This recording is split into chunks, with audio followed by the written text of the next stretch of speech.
So Travis Kelce had some things to say on a recent podcast that sheds light on a few concerning things if you are any other team in the NFL. This obviously means good news for Chiefs fans, and in today's video, I'll dive into several reasons why the NFL is in for a rude awakening as the Chiefs prepare for the 2025 season. Then we also need to be on the lookout for a Trey Smith contract extension because the deadline is getting close. So I've got to talk about all that and more, but first, how about those?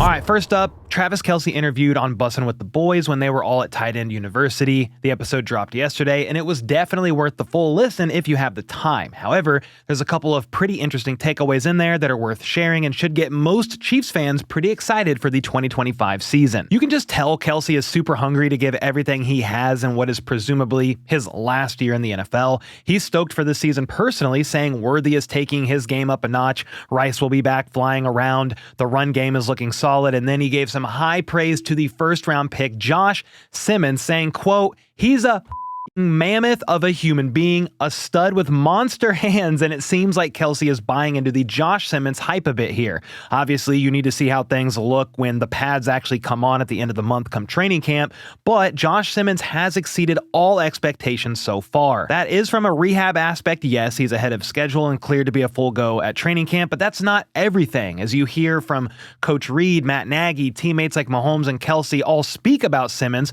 one thing is very clear. This dude is not messing around. He's attacking everything full speed. That's rehab, practice, the weight room, and putting in the work to study and learn the playbook and all the installs. I am definitely drinking the Kool-Aid, even if some of that Kool-Aid is filled with hopium, because the Chiefs haven't had a franchise left tackle since Eric Fisher. This is the craziest stat you'll ever hear, by the way, but the Mahomes-led Kansas City Chiefs have been to 5 Super Bowls so far, and in every single Super Bowl, Mahomes has had a different starting left tackle. And in case you've already tuned me out, I'm going to say that again. In 5 Super Bowl appearances, Patrick Mahomes has had a different blindside protector in every single one of them. Eric Fisher, Mike Rimmers, Orlando Brown Jr., Donovan Smith, and most recently, Joe Tooney, considering left tackle might be the second most important position on offense for most offenses outside of just the quarterback. This is borderline unacceptable and makes what's been pulled off even more impressive. That's part of the reason I'm over here like, please let Josh Simmons be that guy. The franchise left tackle for years to come would be ideal because it is desperately needed. In spite of the lack of left tackle consistency year in and year out, KC is still an active dynasty without a shadow of a doubt, but it goes to show you how hard staying at the top really is. If you suck one year, you can just draft a starting caliber left tackle in the top 5 or top 10 of the draft, but if you're good, most high-level left tackles are long gone by the end of the first round when the Chiefs have been drafting. That's why after basically going all in to acquire Orlando Brown Jr. from the Ravens, it was a real bummer when that didn't work out long-term. The Band-Aid approach has made things pretty difficult, and last year, I'm just going to be honest, the coaching staff let that offensive line down. I mean, they went into the season with a battle between Wanye Morris and their second-round pick Kingsley Suamataia that was very athletic but a rookie and super raw, needing time to develop. And that was your 2 guys fighting it out for the starting left tackle spot.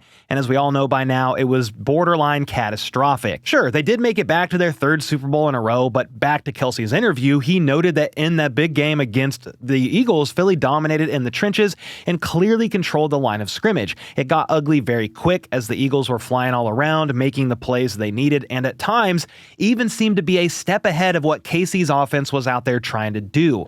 It all became real for him personally when he noticed backup players coming in on defense. They kept fighting, but if backups come in during the Super Bowl for any reason other than a starter getting injured, that is not a good sign. This was a similar sight to Super Bowl 55, the Bucs loss, when Brett Veach vowed to fix the offensive line and completely revamped it. Creed Humphrey and Trey Smith are part of the result of that, by the way, with Creed resetting the center market last year via his long-term deal with KC. And the hope is Trey Smith is the next Chief to make the news cycle here soon as a long-term deal gets done and announced by the July 15th deadline. He's currently on the franchise tag set to make a guaranteed $23.4 million, but the hope is that deal gets ripped up and he signs a 3 to 4 year contract that's worth about that much per year on average. That's what Pretty Ricky reported back in February, that when Trey does sign, it'll be a 4-year deal worth around $23 million APY. That would obviously make him the highest paid guard in football, and that's fine with me. You have to pay a little bit of a premium to keep quality talent around, and then account for the rising salary cap on top of that. I am definitely in camp pay Trey, because in my opinion, to lose both Joe Thuney this year and then Trey Smith next offseason would be way less than ideal. QB1 has shown that if you can protect him, you win Super Bowls. So this is priority number 1. Plus, if Josh Simmons does work out, you actually have your franchise left tackle on a rookie contract. That means you can afford to pay a bit more money to a couple guys along your interior. Then if you would like, KC can also move on from Jawan Taylor next year. That's when his contract allows for only $7.3 million in dead money compared to $34.7 million this year. And that's why, to some fans' dismay, Jawan Taylor will be a Chief this year regardless. Honestly, as long as the guy isn't drawing flags, I know it's 4th of July, so more flags than a 4th of July parade, he's fine. He's a serviceable right tackle, but being flagged more than any other tackle over the last 2 seasons has been painful to watch. Some of those were targeted penalties, a witch hunt that took place on his quick step off the line, something he did for 4 years with the Jags and nobody batted an eyelash, and honestly, something that Lane Johnson from the Eagles still does to this freaking day. So yeah, Jawan is staying around this year, and honestly, the more tackles, the merrier. I mean, we all just watched that be the primary reason why the Chiefs got smoked like a Cuban cigar in Super Bowl 59. So the more tackle help, the better. Speaking of better, I keep weaving in and out of this Travis Kelce interview, but he himself said he's intentionally prepared himself in a much better way this offseason compared to the last couple, and it's got me stoked for this season for a couple reasons that I'll get into here next. But first, the football season is so close, I can almost taste it. The Chiefs' first preseason game is August 9th, and then it's off to the races to chase another Super Bowl ring. That's why you definitely need to get yourself some tickets sooner rather than later, and that's where the sponsor of today's video, SeatGeek, comes right in. They are the #1 rated ticketing app for a reason, boasting over 28 million downloads with more than 70,000 events listed on their site and app. There's plenty of sporting events going on right now too. MLB, WNBA, MLS, NASCAR, and of course the NFL season is right around the corner. Then you also can't forget about concerts, comedians, and festivals. Basically anything you could think of, there is a very good chance there's tickets on SeatGeek. They make the process super easy for you as well, rating tickets on a scale of 1 to 10, so you know if you're getting a good deal or not. You can see the app right here. Just look for the green dots. Green means good, red means bad. On top of that, every ticket is backed by their buyer guarantee, and you know I had to come through for you guys. You can use code HBTC10 for 10% off your next set of tickets at SeatGeek. That's 10% off any tickets with promo code HBTC10. Make sure you click the link in the description to download the app and have the code automatically added to your account so you can use it later. Thanks again, SeatGeek. All right, so Travis Kelce spent the last 2 off seasons prior to this one on cloud 9. After all, the team won back-to-back Super Bowls, so you were living high on life and soaking up the offseason after being back-to-back Super Bowl champions. Kelce also had a bunch of side projects in back-to-back off seasons, but this go-around he said he pushed nearly everything aside and doubled down on training and preparing himself for his 13th year in the league and the last year of his current contract. The Super Bowl loss definitely played a role in adding fuel to the motivational fire for sure. Had the Chiefs three-peated, Kelce even shared he might have thought about calling it a day a bit more seriously, but immediately after the Super Bowl loss, he just knew he couldn't go out like that and wanted to give things another go and try to help get his team back to the mountaintop. He also made it seem like he would never play for another team the rest of his career, saying it wouldn't feel right at this point to put on another jersey. After all, Andy Reid's like a second father to him, Mahomes is literal family, and Kansas City is his home. That's why if he plays another year after this, it's probably not going to be with any other team.